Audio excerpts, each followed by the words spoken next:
This lesson is on rounding. In order to round, we need to be familiar with place value. So we're going to start by filling in this chart, and this point right here represents the decimal in a number. So we know the spot immediately to the left of the decimal is called the ones. So write in ones.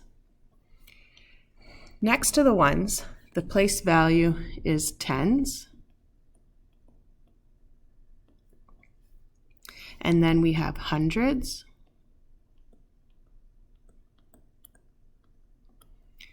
Okay, and that's the first group of three that's immediately to the left. We're now going to have another group of three after hundreds, and they all have the same word in it. So after hundreds, we know is thousands. And thousands is the word that is going to repeat. So after thousands comes 10,000s. Now it's not the same word, so I'm going to put a bit of a space there. It looks like I was writing one word. So 10,000s. And then after 10,000s is 100,000s.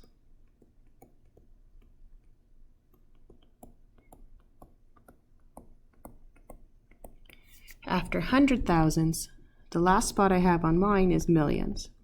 If I had more spots, that millions would get repeated just like thousands did with 10 millions and 100 millions, but we're not going to fill those in. All right, so those are all the spots to the left of the decimal, and now we're going to move to the right. So to the right, the first spot is tenths. After tenths is hundredths. Then thousandths,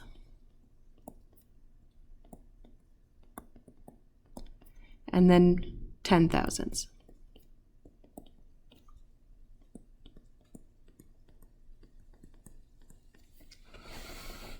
In our first unit with measurement, the most common place values that we will be rounding to would be ones, tenths, and hundredths. So that's what we're going to focus today practicing. So I have below here that we often must round our final answers in math. In order to do this, we need to be familiar with place value, which is what we filled out at the top. Next, we have our rounding rules. So for our rounding rules, the first step is to identify the place value you are rounding.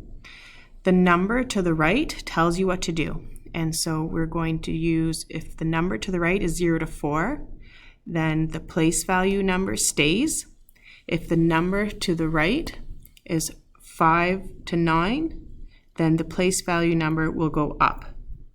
All right, let's take a look at some practice questions.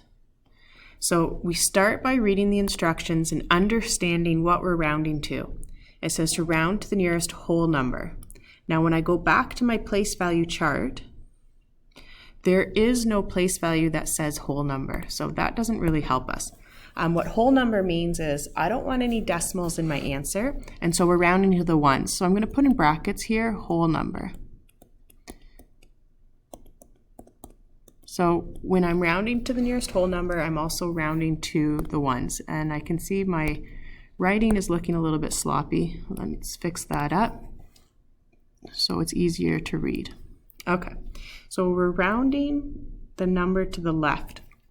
So I'm going to identify, I'm rounding the 2, and so I'm going to put a line after the 2. And then the rounding rules says you look to the right.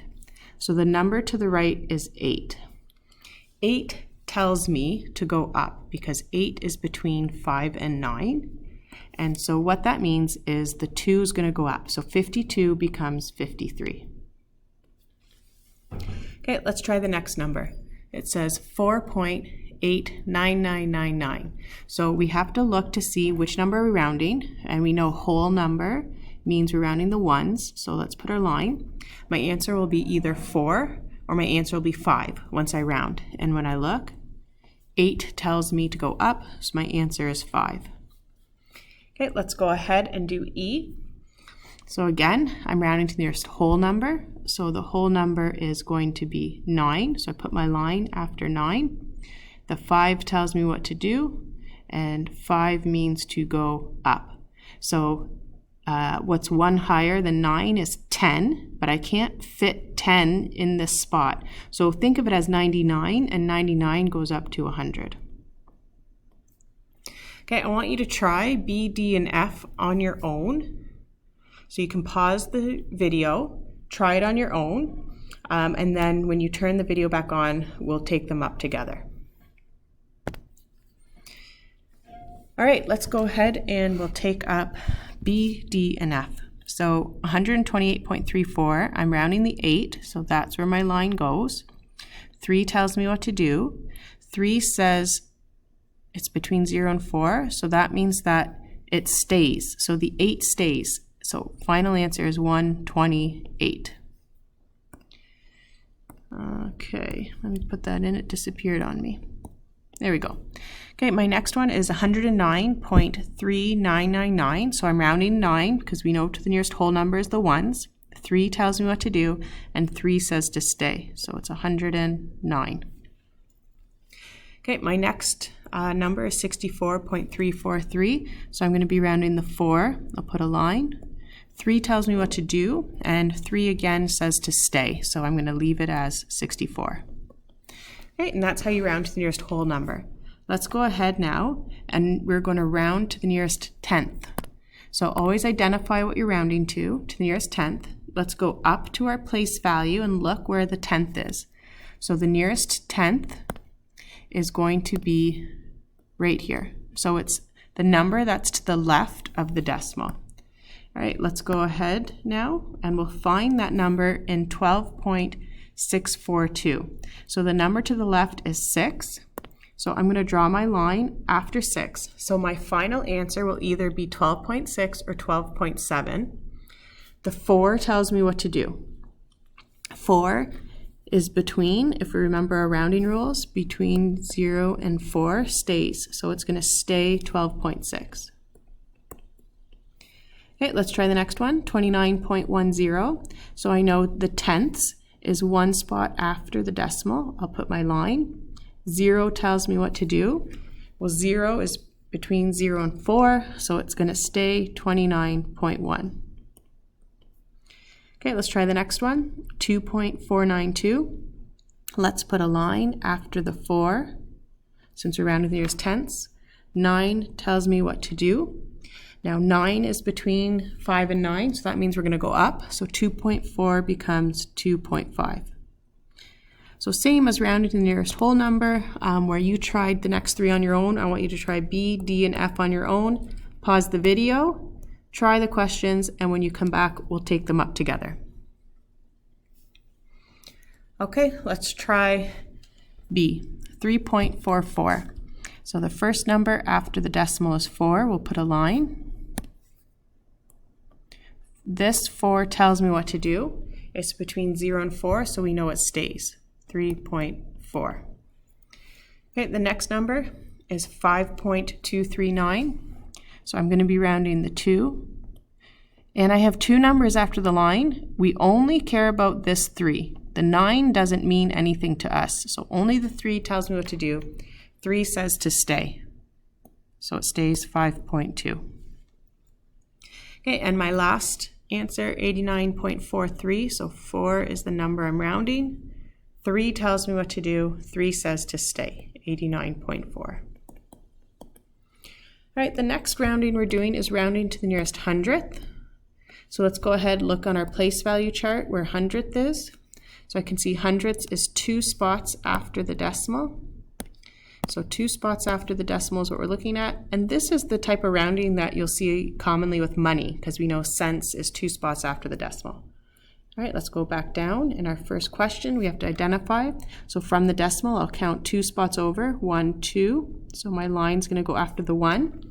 So it's either 47.21 or 47.22.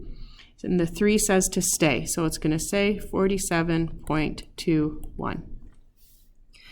All right, let's check out C. So again, from the decimal, we count over 1, 2.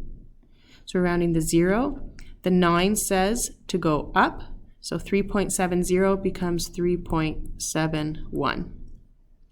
Now I have 999.747, so I count from the decimal, 1, 2, so my line is at the 4. 7 tells me what to do. Right here, this 7, it says to go up, so my answer becomes 999.75. Remember, it just goes up 1. All right, you go ahead and try B, D, and F. Pause the video.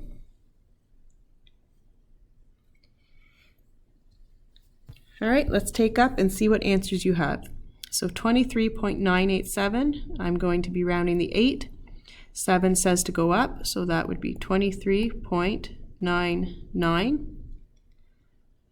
104.8964, so from the decimal I count 1, 2, my line goes at 9. 6 tells me what to do. 104.89, the 6 would mean go up. 9 goes up to 10, but I can't fit 10 here. So we think of this as 89 goes up to 90. So we'd have 104.90. And you have to include that 0 to show that it's to the nearest hundredth, which means 2 spots after the decimal. All right, the last question is 44.043. So we're going to round from the decimal 1, 2 spots, so the 4. 3 says to stay, so my final answer is 44.04. Okay, and we finished our first lesson, so make sure on your outline, your unit outline, that you go back and you check off that you completed the note and you completed the worksheet. So in today's lesson, the worksheet just happened to be the extra questions that we did on the side here. Okay, have a great day.